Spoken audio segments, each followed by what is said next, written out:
Kalau kita tua, ruh itu ingin meninggalkan jasad tubuh yang berasal dari alam bawah. Maka di saat dia mau berpisah, jika di saat dia masih sehat, belum sampai kepada kesadaran rohaninya masih terhijab, makanya kehilangan kesadaran, hilang akal kayak orang bodoh bengkok sebelum mati. Loh, dia kan ahli zikir, begitu kata beliau. Jadi ada sir insani, rahasia Allah di dalam diri. Kita mesti sampai belajar zikir, ini wajib Bapak Ibu, sampai sebelum mati wajib belajar zikir ini, walaupun nggak tahu namanya. Zikir apa? Sungguh beruntung, sukses, bahagia man zakkaha, yang mentazkiyah, membersihkan jiwa dari sifat-sifat buruk bawaan tubuh dari alam bawah. Ya, sifat buruk tanah, sifat buruk air, sifat buruk api, sifat buruk udara, itu ada pada hewan ternak, ada pada hewan buas. Jika dia hewan ternak, dia mendahulukan syahwat.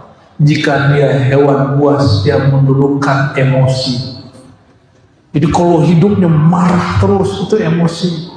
Orang emosi, apapun kata kita salah. Ini jadi mas ini, abang-abang ini, kalau istri di rumah lagi emosi, gak usah dijawab-jawabin. Tunggu aja agar ada dikit baru dijawab. Karena apapun Bapak jawab, salah kan? Salah aja Pak. Ya, iya. Orang kalau benci, iri, dengki, nah ini perkataan yang kami baca tadi ke Buya Aldo, ke kawan-kawan. Kata Imam Syafi'i, kullu adawatin yurja islahuha. Semua permusuhan boleh diharapkan dia kembali baik, islah. Illa adawah min hasadin wa haddin, kecuali orang bermusuhan mengkritik karena iri dengki. Kalau orang suami istri musuh-musuhan karena basic cinta, betul Ibu? Ibu-ibu ini ngambek sama suami karena cinta atau karena nggak cinta? Suami ini jalan lirik-lirik yang lain terus ikut gitu ya. Bener? Itu karena cinta, bukan karena iri dengki. Saya berkali-kali sampaikan, ini pesan Imam Ghazali dalam kitab Ihya. Hati-hati, yang paling bahaya iri dengkinya ulama. Nomor 2 umarok, nomor 3 pedagang, nomor terakhir petani. Nelayan itu maksudnya kemana? Petani ya? Petani. Ya berarti yang paling bahaya irinya siapa? Ulama. Ngeri kalau ulama. Mursyid kalau iri bawa-bawa Rasulullah datang kepadaku, bawa-bawa Rasulullah nih. Aku mimpi Rasulullah, memalsukan mimpi dia. Ya. Itu kalau orang sudah iri dengki karena atas dasar keulamaannya. Ulama yang iri dengki, ulama yang merasa dirinya ulama. Mau cari tahu siapa ulama? Yang tidak memandang dirinya ulama. Apa arti ulama? Innama yakhshallaha min ibadihil ulama, surat Fatir ayat 28. Yang betul-betul kenal Allah sehingga dia ada rasa takut cuma ulama. Berarti yang disebut ulama itu yang kenal Allah, nama dan sifatnya sehingga ada rasa takutnya. Kalau ulama sebenarnya merasa aku ini masih kurang ajar kepada Allah, nggak pantas disebut ulama. Orang saja yang disebut ulama. Jadi mohon maaf, ini rahasia kita ya. Tidak semua orang di MUI itu ulama. Menurut ayat ini, ini saksi Pak, ulama lebih gila dari kontraktor. Waktu mau bangun Islamic Center, gila. Nauzubillah min dzalik. Bisa main juga dia. Fujuroha. Dia mainkan fujurnya. Kekejiannya keluar. Kopiahnya gak tanggung-tanggung. Pakainya begini. Tasbih ya. Tahu-tahu. Itu biar kelihatan ulama sama makhluk. Dia lupa yang mengulamakan ulama itu Allah. Yang ngangkat orang jadi ulama itu Allah.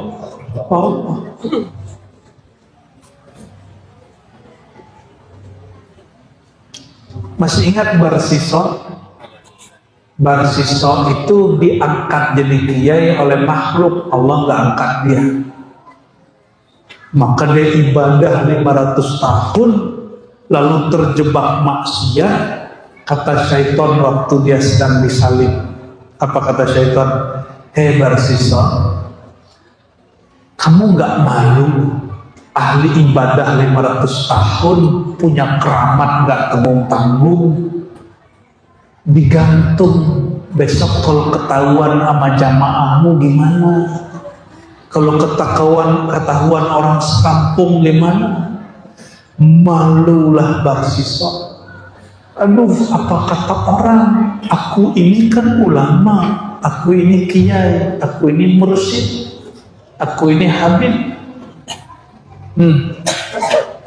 Akhirnya syaitan datang kepadanya mengatakan, hei Barsiso, maukah kamu selamat? Orang-orang tidak tahu kamu maksiat, namamu harum. Kata Barsiso, siap. Itu syaitan nyamar jadi orang pakai sorban. Jangan dicopot sorbannya kiai. Ini syaitan nyamar jadi ulama. Ulama bisa nyamar jadi setan loh. Masa kalah keramat sama setan ya kan? Kalau syaitan bisa menyerupai ulama, ulama juga bisa menyerupai syaitan. Kapan? Ke murid-muridnya. Jadi guru mursyid kalau sedang uji murid, dia mengambil rupa syaitan sehingga muridnya tertipu, muridnya kemudian memusuhi gurunya sendiri. Hati-hati. Iya. Nauzubillah sebillah.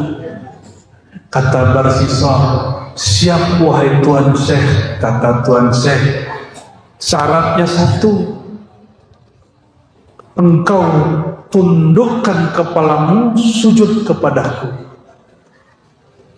Kata Barsiso, oke. Maka dilepaslah dia dari rantainya, dari salibnya, sujud dia kepada yang bersorban, ternyata syaitan. Di saat sujud, malaikat maut datang, mati dalam keadaan musyrik, pendosa, pengkhianat, penjilat, penista. Nauzubillah subhanahu. Inilah yang didiskusikan oleh guru kami, mursyid-mursyid kami beberapa waktu lalu selepas kita mengadakan latihan suluk di Sumatera Barat ya. Jadi salah satu guru kami ngajak diskusi. Apa kata beliau? Biasanya yang akhir hayatnya hilang kesadaran itu dulu itu orang yang gak belajar zikir. Tapi kok ini ada kawan saya mursyid, ahli zikir, ahli tarekat, sebelum dia meninggal beberapa tahun kehilangan akal. Kata beliau, Ananda, apa sebabnya? Saya yang nanya guru kita ini, orang sudah berumur 70-an, guru besar tarekat masih mau nanya. Ini pun kita sudah malu untuk menjawab. Saya diam sebentar, tapi karena beliau nanya berkali-kali, saya jawab juga. Setelah bertanya juga ke dalam diri, apa jawaban kita yang diilhamkan oleh Allah? Abuya, saya panggil begitu ke beliau, orang semakin tua, kalau kita tua, ruh itu ingin meninggalkan jasad tubuh yang berasal dari alam bawah. Maka di saat dia mau berpisah, jika di saat dia masih sehat, belum sampai kepada kesadaran rohaninya masih terhijab, makanya kehilangan kesadaran, hilang akal kayak orang bodoh bengok sebelum mati. Loh, dia kan ahli zikir, begitu kata beliau. Kami jawab apa? Dia baru berzikir dengan lisan dan jiwa kolbunya, belum berzikir sampai ke dalam sir insaninya. Jadi ada sir insani, rahasia Allah di dalam diri. Kita mesti sampai belajar zikir, ini wajib Bapak Ibu, sampai sebelum mati wajib belajar zikir ini, walaupun gak tahu namanya. Zikir apa? Sir insan, rahasia insan. Apa kata ulama kita? Mereka mendengarkan salah satu ilham dari Allah, taqwaha fa'alhamaha fujuraha wa taqwa. Di bab taqwaha mereka mendengarkan kalam wa fi sirri ana, di dalam sirmu itu engkau baru dapat kenal aku. Hilangkan akumu, barulah nyata aku. Fazkuruni azkurukum. Selama ini belajar zikir masih angka-angka, kualitas-kualitas. Zikir sekian. Apalagi mohon maaf Bapak Ibu masih belajar zikir supaya rezeki lancar. Ini pada nonton ini gak review mobil, sholawatin aja gitu ya. Remeh amat sih sholawat untuk beli mobil bekas lagi. Sholawat itu lebih mulia dari alam semesta. Kalau cuma untuk mobil kecil, ya. Jadi jangan sampai mempermalukan Nabi Muhammad SAW lalu menggunakan sholawat kita untuk hal-hal yang kecil. Malu, ya. Udah rumah, pengen rumah, sholawatin aja. Itu namanya ingin dunia pakai amal akhirat. Benar gak? Sholawat amal akhirat, zikir amal, puasa amal akhirat. Untuk apa? Dunia. Kecuali ngomongnya gini, ya Allah, semoga kalau aku punya rumah bisa menafkahi, menutupi aibku, keluargaku, dan nyaman beribadah. Oh, modus. Lumayan. Lihat nih, ada kendaraan semua, ya Allah, semoga punya kendaraan yang layak, pantas. Kalau pengajian gak kena hujan. Modus, lumayan. Baru baca sholawat. Jangan karena nafsiyah diri kita yang bersahwat ini ingin kenyamanan. Nih, perhatiin lagi. Apa ciri-ciri aku yang nafsiyah dengan aku yang rohani? Bedanya apa? Aku yang nafsiyah ini, yang manusia dari alam bawah rendah itu, dia sukanya yang senang-senang. Bangun malam jam 3 senang gak? Berat? Ngeluarin duit berbagi senang atau berat? Berat. Pergi haji umroh jalan-jalannya senang, pas sudah ibadahnya berat. Kita doakan yang sedang berhaji, ketua takmirnya, Allah jadikan hajinya mabrur, amin ya rabbal alamin. Yang belum berangkat semoga diberangkatkan minimal umroh, amin. Tapi kata Nabi, nanti di akhir zaman orang umroh itu jalan-jalan. Semoga yang hadir ini umrohnya bukan jalan-jalan, tapi karena ingin memakmurkan rumah-rumah Allah. Amin ya rabbal alamin. Sebelum umroh di sana, makmurkan dulu yang di sini. Ya, sebelum tawaf di sana, keliling dulu di dalam diri. Ya, sebelum ziarah yang di sana, berziarah dulu, kunjungi dulu diri yang sejati. Insya Allah koneknya kuat nanti, amin ya rabbal. Oke, fa'alhamaha fujuraha wa taqwaha. Lalu ayat berikut, beruntunglah orang-orang yang zakaha, mensucikan, membersihkan jiwa. Tapi dalam hadis Nabi berdoa, ya Allah, bersihkanlah jiwa kami.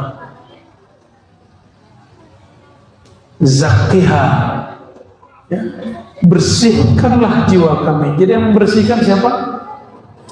Allah juga. Kalau jiwa ini gak bersih, bersih itu bukan jadi malaikat. Bersih itu tahu caranya, kalau dia kotor tahu caranya pulang. Namanya taubat. Oleh karenanya orang yang bersih di dalam Islam itu, yang suci dalam Islam, bukan orang yang gak pernah maksiat, tapi orang yang dia punya satu amalan setiap hari bernama taubat.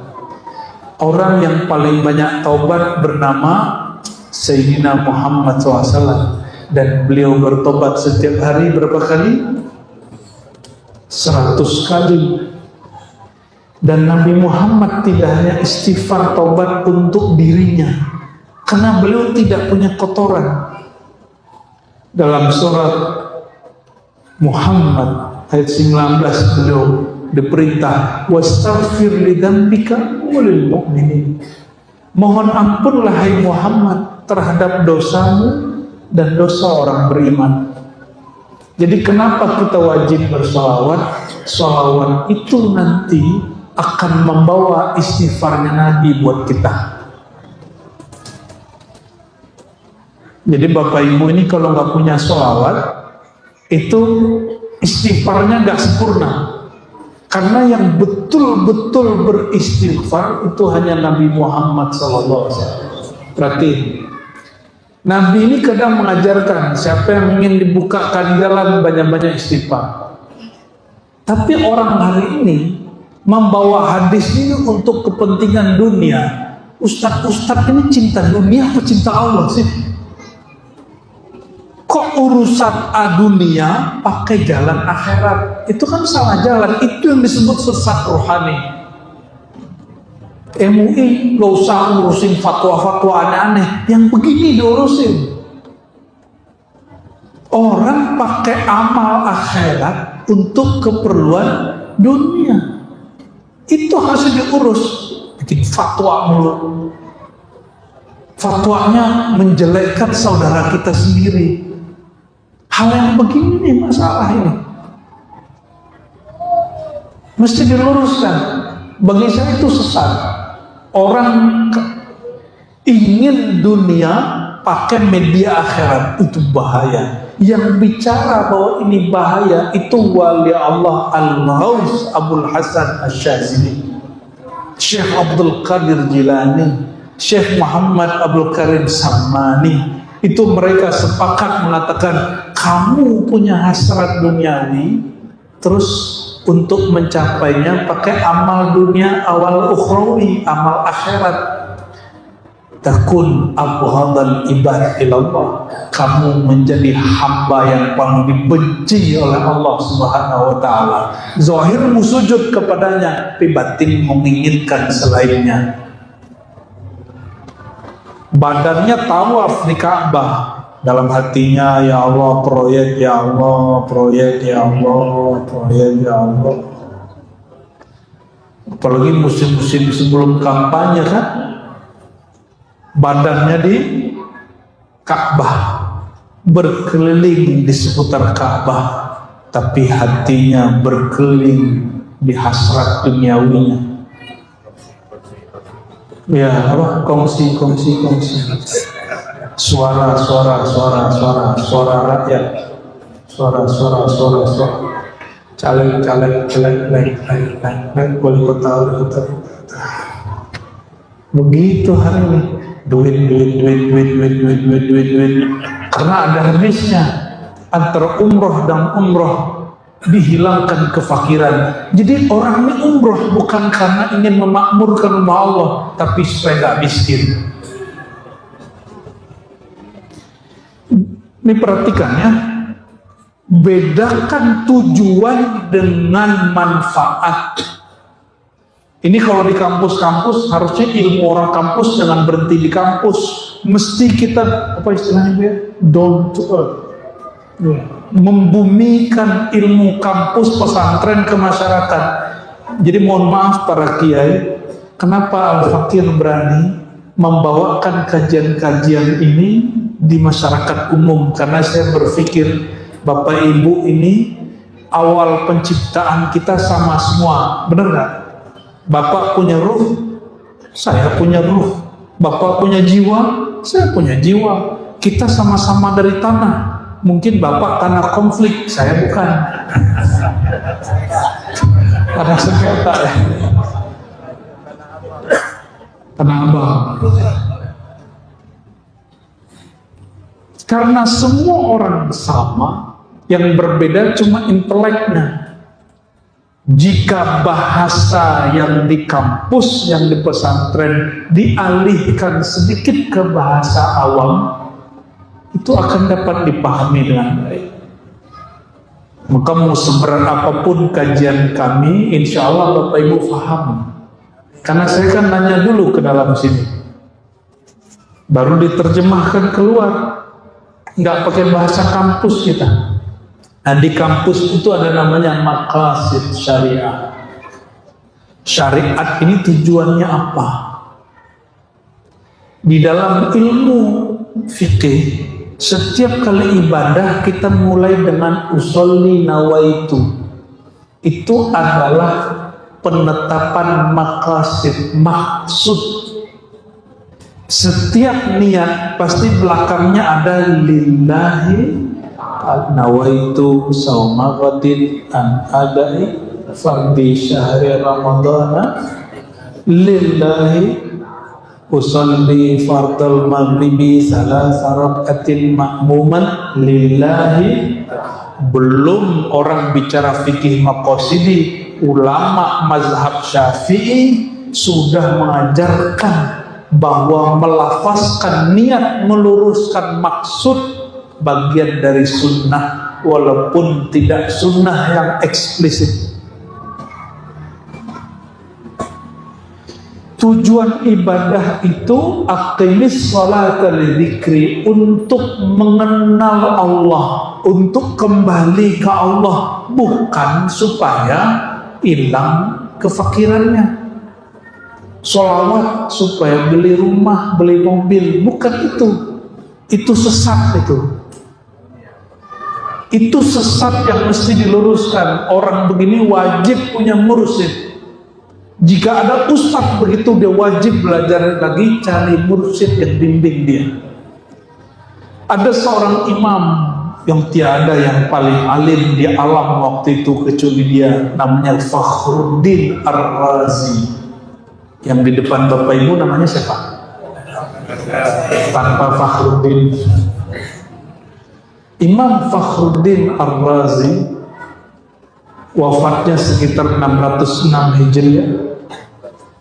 Dia ini disawanin semua ulama antara kota Rai dan Armenia, Uzbek, Khawarizm. Semua orang datang ke dia, semua kiai. Tapi ada laporan, Tuan Syekh, ada satu ulama yang gak datang. Ditanya, siapa namanya? Ngapain dia? Namanya Imam Najmuddin Kubra, orang Khawarizm. Itu tetangganya Imam Bukhari, cuma beda masa ya. Lalu ditanya, kok dia nggak datang? Ini kan hari pertemuan ulama-ulama, kenapa dia nggak datang? Jadi ketua majelis ulamanya zaman itu siapa? Fakhruddin Ar-Razi. Kata orang-orang, dia mursyid tarekat, ilmunya mantap. Kata Imam Fakhruddin, oke, biar saya aja yang sowan, jangan dia yang datang. Maka beliau kemudian turun dari mejanya, dari kursinya, dan dia langsung pakai kuda berangkat ke zawiyah suraunya Syekh Al-Imam Al-Arif Billah Najmuddin Kubra. Udah jumpa ketemu, terjadilah dialog antara mereka. Ini disebutkan sebagian kisahnya oleh Imam Zahabi dan imam-imam yang lain. Apa kata Imam Zahabi? Berjumpalah Fakhruddin Ar-Razi dengan Najmuddin Kubra. Setelah dia menyaksikan luar biasa kalam Imam Najmuddin Kubra, mengajarkan cara membersihkan hati, mengenal Allah, bertanyalah Imam Fakhruddin Ar-Razi, ketua majelis ulama yang kaya, dia punya pembantu 30 pembantu dong. Ada yang punya pembantu 30 sini kiai. Orang kaya aja belum tentu punya pembantu 30 sini. Dia punya rumah gede sekali kayak istana raja, punya kekayaan di mana-mana, punya bini juga di mana-mana, Pak. Ini Imam Fakhruddin Ar-Razi. Bertanyalah beliau, wahai Tuan Syekh Najmuddin Kubra, dengan cara apa engkau bisa mendapatkan ilmu yang aku tidak mengerti ini? Jadi ternyata Imam Fakhruddin, ketua majelis ulama zaman itu, dia terheran-heran, kok ada orang mengerti ilmu yang dia nggak mengerti, yaitu ilmu qalbu, ilmu rohani. Kata Imam Najmuddin Kubra, kamu mau? Kamu mau? Ditanya 3 kali. Kata Fakhruddin, kalau boleh tahu, kasih tahu dong. Kata Imam Najmuddin Kubra, oke. Tinggalkan posisimu sekarang, duduk di tempat aku duduk. Engkau keluar dari sini akan paham yang aku maksud. Kata Imam Najmuddin Kubra, aduh saya orang sibuk, banyak kerjaan. Ini selevel ulama loh. Akhirnya Imam Najmuddin Kubra diam. Fakhruddin Ar-Razi pun diam, sawan pergi. Sekarang orang gak kenal Imam Najmuddin Kubra kecuali sebagai imam sufi. Padahal dia ahli hadis. Fakhruddin Ar-Razi hanya sebagai ulama akliyah, ahli tafsir akidah akliyah. Nggak disebut imam yang arif billah, kenal Allah. Asbab dia tidak mau tinggalkan posisi dia supaya mengenal Allah Subhanahu wa ta'ala lebih. Tapi dia kenal beberapa ilmu imam ini, ya. Bapak Ibu yang bukan Allah, udah setengah 10 ya.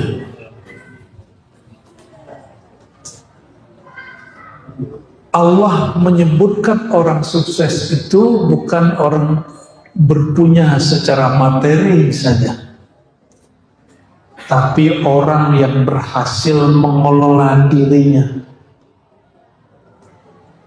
Dia bersihkan jiwanya, ya. Lalu di surat Al-A'la setelah membersihkan diri, kalau tadi kan Asy-Syams, wa dzakara asma rabbih, lalu dia bermakrifat kepada Allah.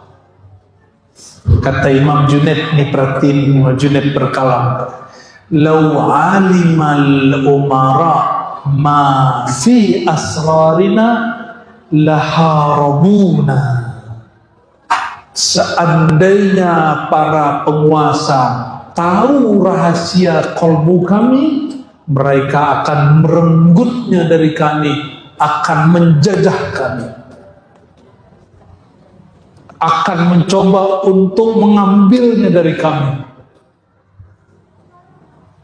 Maka Imam Fakhruddin tadi ingin mencoba mendapatkan ilmu itu, cuma pas dibuka jalannya dia nggak sanggup. Oleh karenanya Bapak Ibu, setiap musim kampanye politik yang dicari ulama bukan? Ya, kalau hujan nggak turun-turun yang dicari ulama, udah berobat kemana-mana yang dicari ulama. Nggak minta sembuh, tapi minta supaya hati sembuh. Kenapa? Karena ulama kenal Allah Subhanahu wa Ta'ala.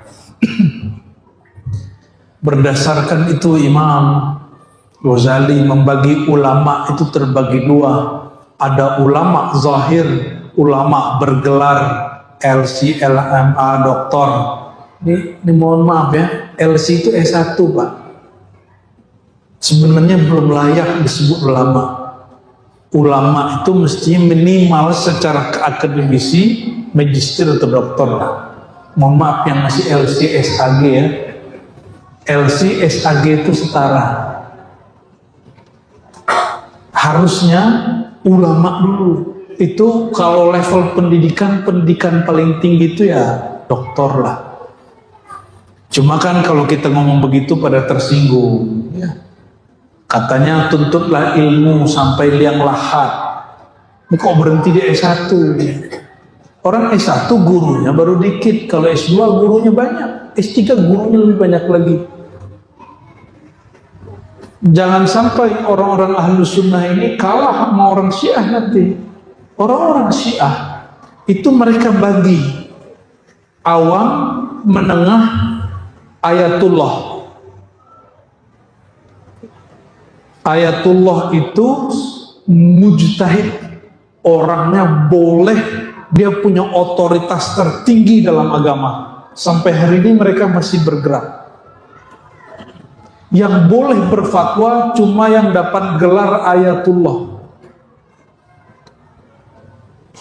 Sekarang di kita baru S1 udah fatwa. S2 belum rampung udah berfatwa, S3 belum beres udah berfatwa. Di Iran orang Syiah ini kita bisa kalah ahlu sunnah nanti nih.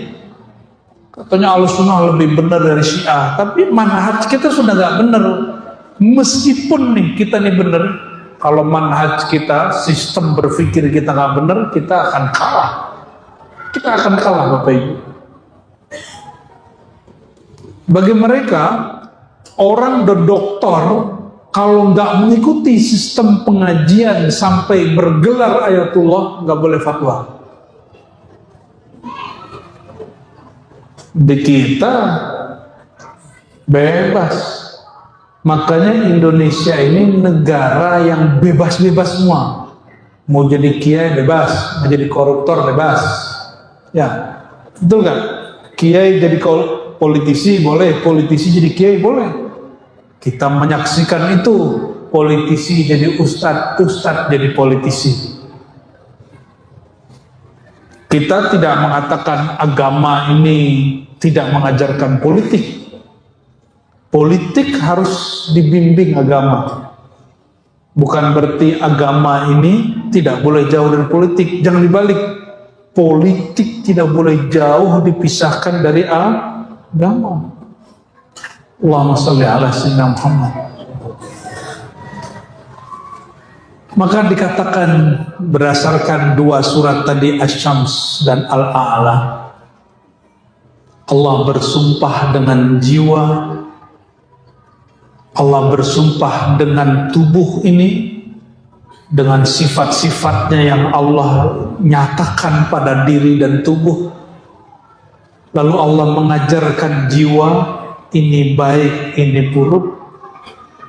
Lalu Allah mengatakan, yang disebut sukses itu bukan sukses hanya sukses zahir, tapi sukses batin. Kalau bahasa orang lama, dia selesai dengan dirinya sendiri. Bagaimana caranya? Bersihkan rohani kita dari tempelan sifat jiwa dan tubuh. Bukan dipisahkan, dibersihkan. Gimana cara bersihkannya? Mulailah segala satu dengan bismillah. Makan itu kebutuhan tubuh. Kalau ingin membersihkan rohani, jangan sampai nggak makan, tetap makan. Tapi kata Nabi, kul bi bismillah, bacalah bismillah dalam makanmu. Nabi nggak ngomong mulailah makan dengan bismillah, bukan. Kul bibis, makanlah dengan nama Allah. Oleh karenanya Imam Ghazali mengatakan setiap kali nyuap bismillah.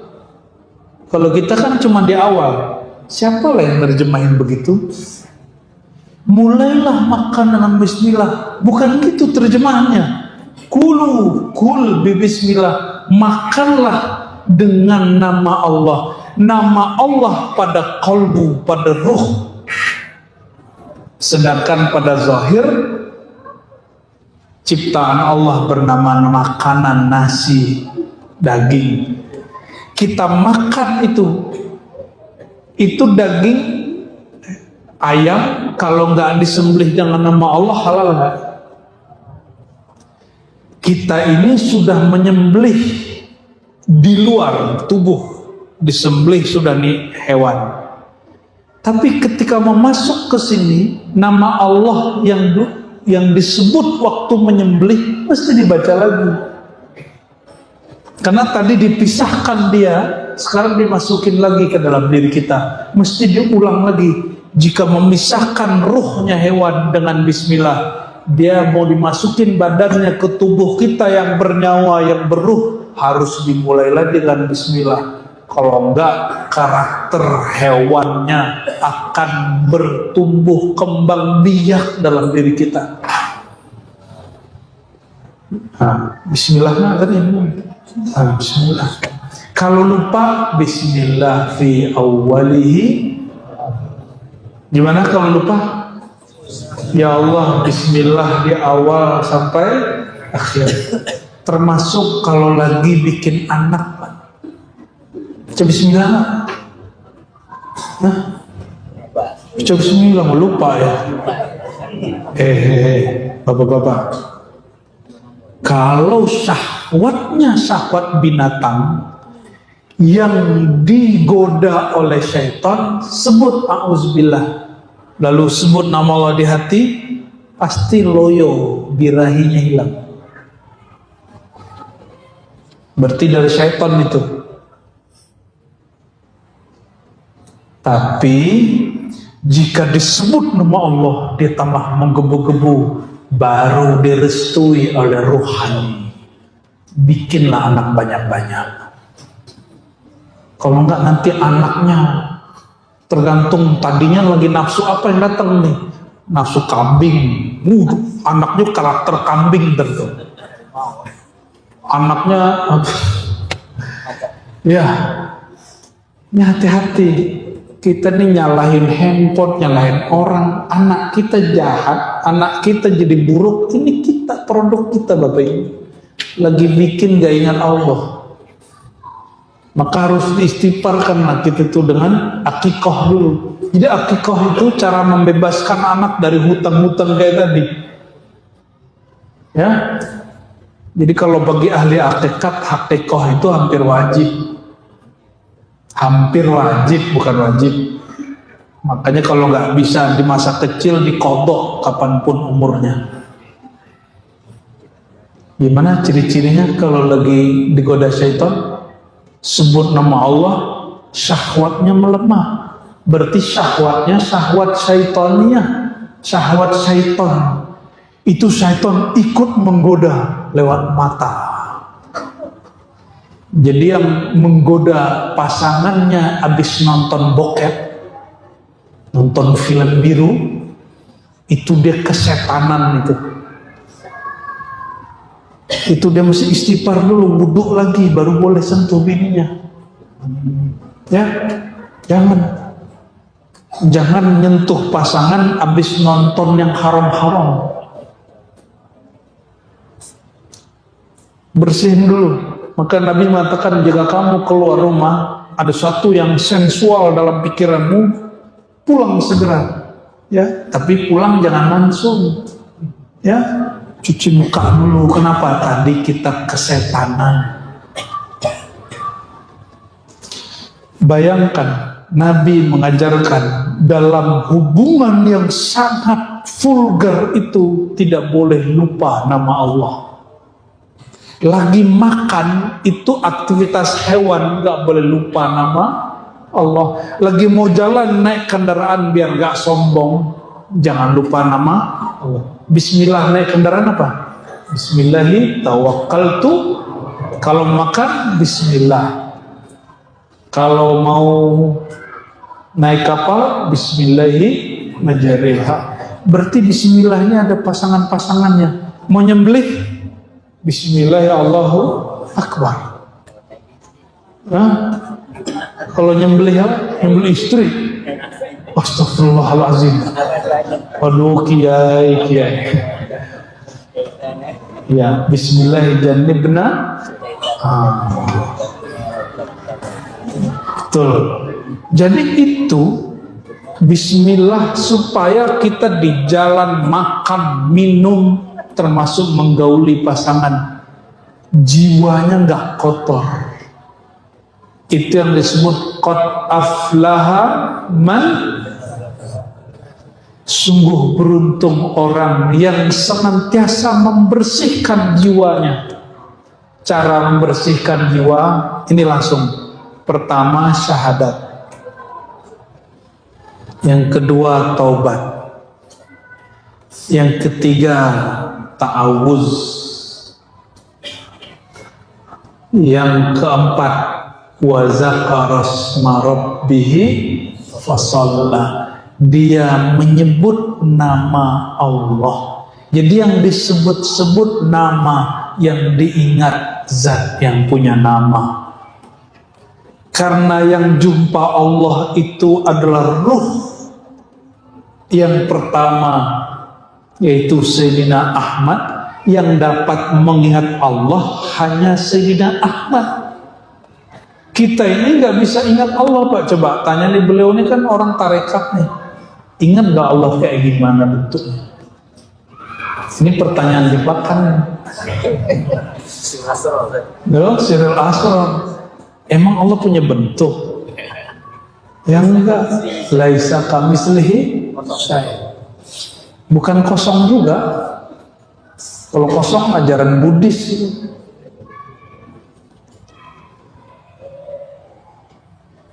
Jadi yang pernah jumpa Allah siapa? Jumpa Ahad hanya Ahmad. Yang jumpa Allah hanya Muhammad sallallahu alaihi wasallam. Karena kita tidak mungkin langsung jumpa, kita harus menumpang di kapalnya. Kita harus numpang di syariatnya. Jadi kalau ada orang bilang langsung aja ke Allah, kan yang ngomong begitu dua kelompok. Satu orang ngaku-ngaku bertasawuf ahli hakikat, satu kawan kita salafi. Sama nih, ini dosisnya hampir sama nih. Gak usah tawasul, langsung aja ke Allah. Ini teman kita salafi. Bener ente kalau udah sampai di sono. Jadi ajaran salafi itu ajaran hakikat.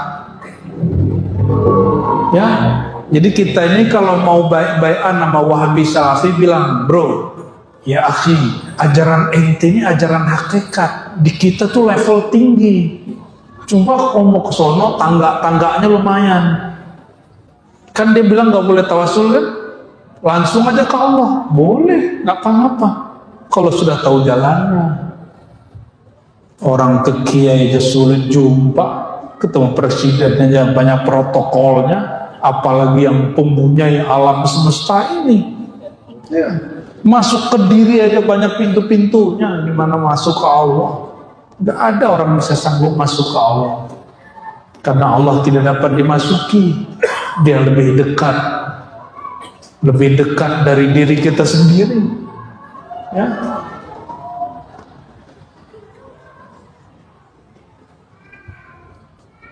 Oleh karenanya, ketika ada orang mengatakan langsung saja kepada Allah, ente bener. Kan ada ahli hakikat tuh, gak usah pakai mursyid, langsung. Makanya ajaran hakikat yang hari ini menyimpang dari syariat Nabi Muhammad SAW, rata-rata mereka tidak mengkaji hakikat Al-Muhammadiyah, tidak mengkaji Nur Muhammad, langsung ke sir insan, wa fi sirri ana. Gaya bener itu ya, kayak bisa langsung. Iya, sampai ente gitu. Jadi kita wajib menumpang pada kapal kolbu Sayyidina Muhammad sallallahu alaihi wasallam. Wajib menumpang. Yang ditatap Allah itu cuma kolbu beliau. Supaya kita ini ikut ditatap Allah, carilah perhatian Sayyidina Muhammad sallallahu alaihi wasallam dengan dua cara. Maka penulis kitab Martabat 7 ya, At-Tufa Ar-Mursalah Al-Iman Al-Burhanpuri beliau mengatakan, kalau ingin engkau sampai di maqam itu dua saja. Ini oleh-oleh pada malam ini.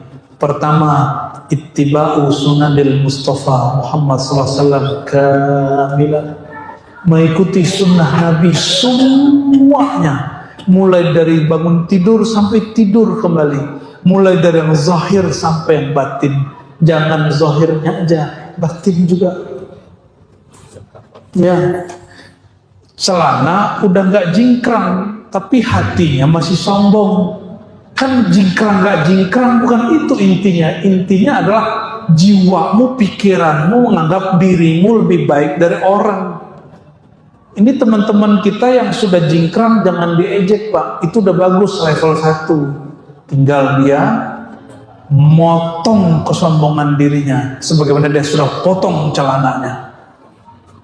Kita apresiasi teman-teman jingkrang tuh ya, tapi pikiran otaknya jangan jingkrang, sombongnya yang dijingkrangkan ya. Maka berguru jangan hanya satu jalur, banyak jalur.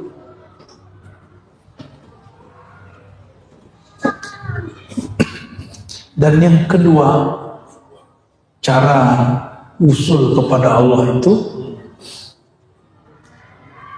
pertama tadi apa? Ikut sunnah Nabi semuanya. Ya. Yang kedua, ini tariqatul muhaqqiqin wal muwahhidin. Tariqatnya ahli hakikat. Apa itu?